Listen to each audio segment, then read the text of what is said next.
বাঁশকরল দিয়ে পাহাড়ি স্টাইলে মুরগির মাংস রান্না করে আমি সবাইকে তাক লাগিয়ে দিয়েছি। আর আজকে নিজের রান্না বাঁশকরল টেস্ট করে আমি দেখলাম যে পাহাড়িরা কেন বাঁশকরল খেতে এত পছন্দ। এমনিতেও চাকমা আদিবাসীদের লাইফস্টাইল আমার খুবই ভালো লাগে, তো আজকে আমি তাদের মতো করে বাঁশকরল রান্না করার ট্রাই করি। তাই চলে এলাম জঙ্গলে বাঁশ বাগানে। তো এখান থেকে আমি কচি দেখে বাঁশকরল কেটে নেব। এখন যেহেতু বাঁশকরলের সিজন, তো আমি এখন বাঁশকরল তুলতে বাঁশ বাগানে চলে আসি। বাঁশ বাগানে অনেকটা জঙ্গলের মতো হয়ে গেছিল, তাই আমি বাঁশকরল খুঁজে পাচ্ছিলাম না। তো যাই হোক, এভাবে আমি খুঁজে খুঁজে বাঁশকরল গুলো বের করে নিচ্ছি। আমি সবচেয়ে কচি দেখে দেখে বাঁশকরল কেটে নিব। তো এখানেও আরো কতগুলো বাঁশকরল পেয়ে আমি একটু বেশি পরিমাণে কেটে নেব, যেহেতু বাসার সবাই মিলে খাবো। আমি জানি না বাসার বাকিরা খাবে কিনা, তবে আমি ট্রাই করবো সবাইকে খাওয়ানো। জানি না, এগুলো কাটতে এসে আমার খুবই ভালো লাগছিল, মানে আজকে আমি ভীষণ এক্সাইটেড ছিলাম এগুলো খাওয়া। যাই হোক, কচি বাঁশকরল দিয়ে আমি পুরো চালনি ভরে ফেলছি। তো এবার আমি এগুলো নিয়ে বাসায় চলে যাব। আমাদের বাড়ি থেকে বাঁশ বাগানটা একটু দূরে, তো আমি এগুলো নিয়ে হেঁটে হেঁটে বাড়িতে চলে এলাম। তো রান্নার আগে বাঁশকরল গুলোকে ভালো করে কেটে নিতে হবে। তো আমি একটা পাত্রের মধ্যে অনেকটা পরিমাণ পানি নিয়ে নিলাম, আর এগুলোকে কাটার জন্য চেষ্টা করছি। আমি বাড়ির উঠোনে বসে বসে বাঁশকরল গুলো কেটে নিব বটি দিয়ে।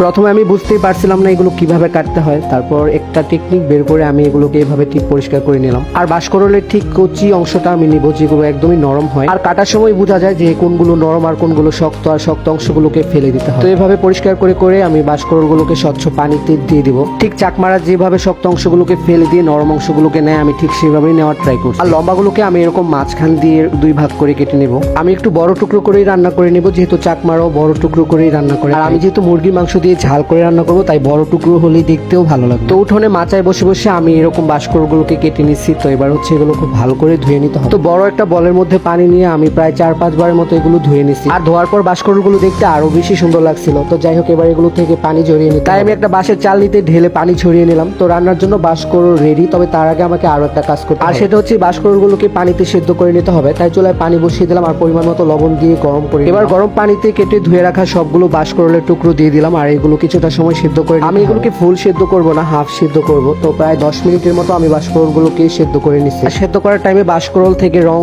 গিয়ে পানিতে মিশিয়ে একটু হলদে টাইপের হয়ে গেছে। তো যাই হোক, 10 মিনিট সেদ্ধ করার পর আমি বাঁশকরলগুলোকে একটা বাঁশের চাল নিতে ঢেলে আবারও পানি ছড়িয়ে। আর আজকে বাঁশকরল তো আমি মুরগির মাংস দিয়ে রান্না করব, তাই মুরগির মাংসগুলোকে পাশে কেটে ধুয়ে দিছি। তো এবার রান্না করতে হবে, তাই আমি একটা হাঁড়িতে পরিমাণ মতো মাংসের মশলা দিয়ে এগুলো কষিয়ে, মানে মাংস রান্নাতে যা কিছু মশলাপাতি দরকার সবকিছু এখানে দিয়ে রান্না করব। আমি শিলপাটায় বাটা মশলা দিয়ে আজকে রান্না করব। তো সবকিছু কষানো হয়ে গেছে, এবার মুরগির মাংসগুলো আমি এই মশলার সাথে দিয়ে দিই। এবার মাংসগুলোকে মশলার সাথে খুব ভালো করে নেড়ে চেড়ে মিশিয়ে নিতে হবে। আর আমি আজকে মরিচের গুঁড়াটা একটু বেশি দিছি, যেহেতু ঝাল করে রান্না করবো। সরি, আমি এখানে মরিচের গুঁড়া দিইনি, বাটা মরিচ দিছি, মানে শুকনো মরিচ বেটে পেস্ট করে নিচ্ছি। তো মুরগির মাংসগুলো যখন ভালোভাবে কষানো হয়ে যাবে, তখন আমি সেদ্ধ করে রাখা বাঁশকরলগুলো মাংসের সাথে দিয়ে দিলাম। আর সেদ্ধ করার পর বাঁশকরলগুলো ধরতে খুবই সফট মনে হচ্ছিল। এবার মাংস আর বাঁশকরল একসাথে খুব ভালো করে নেড়ে চেড়ে মশলার সাথে মিশিয়ে নিতে হবে। এই সময় বাঁশকরল থেকে একটা মিষ্টি ঘ্রাণ আসছিল। তো যাই হোক, এবার আমি মশলার সাথে বাঁশকরল আর মাংসগুলো মিশিয়ে নিলাম। আর মুরগির মাংসের সাথে বাঁশকরলগুলোকে একটু ভালো করে কষিয়ে নিতে হবে। কষানোর টাইমে আমি আর ঢাকনা দিয়ে ঢাকা দিব না, যেহেতু আমি বাঁশকরলগুলো আগেই সেদ্ধ করে নিছি। তো বেশি সিদ্ধ হয়ে গেলে ভেঙে যেতে পারে। তো এভাবে নেড়ে চেড়ে আমি প্রায় 5 মিনিটের মতো বাঁশকরলগুলোকে মাংসের সাথে খুব ভালো করে কষাইছি। এরপর আমি এখানে ঝোলের জন্য পরিমাণ মতো পানি দিয়ে দিলাম।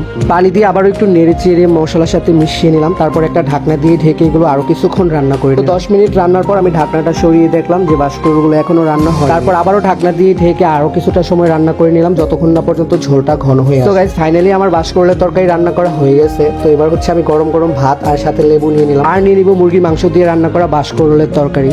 আজকে বাঁশকরলের তরকারি কালারটা কিন্তু দেখতে অনেক বেশি সুন্দর লাগছিল, আর অনেক সুন্দর একটা ঘ্রাণও আসছিল। বুঝাই গেছে যে অনেক মজা হবে আজকে তরকারিটা। তো আমি বাঁশকরলের সাথে মুরগির মাংস আর অনেকটা পরিমাণ ঝোল নিয়ে নিলাম। সো গাইস, আমার খাবার ডিশ একদমই রেডি। এবার চলো একটু ট্রাই করে দেখি কেমন হয়েছে। বাঁশকরলের তরকারিটা তো দেখতে মাশাআল্লাহ অনেক সুন্দর হয়েছে, খেতেও নিশ্চয়ই ভালোই। প্রথমে আমি একটু বাঁশকরল টেস্ট করে দেখলাম যে এটা খেতে অনেক মজাই হয়েছে। তারপর আমি একটু লেবু চিপে রস নিয়ে ঝোলের সাথে ভাত মেখে একটু খেয়ে নিলাম। আর খাবারের সময় সাউন্ডটা শুনতে জাস্ট অসাধারণ লাগছিল।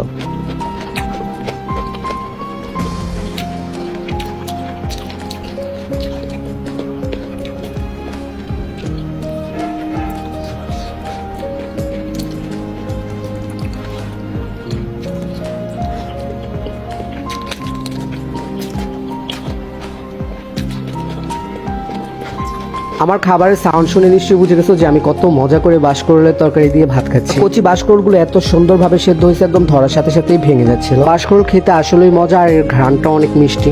তাছাড়া আমি খুবই তৃপ্তি নিয়ে আজকে বাঁশকরল দিয়ে ভাত খেলাম। তো গাইস, তোমাদের কাছে আমার আজকের রেসিপিটা কেমন লেগেছে অবশ্যই কমেন্ট করে জানিয়ে। খারাপ লাগলেও জানিয়ে দিতে পারো, কোনো সমস্যা নাই। আমার কমেন্ট বক্স সবসময় খোলাই থাকে। দেখা হবে এমনই কোনো নতুন ব্লগ নিয়ে। সে পর্যন্ত সবাই ভালো থেকো, সুস্থ থেকো। আল্লাহ হাফেজ।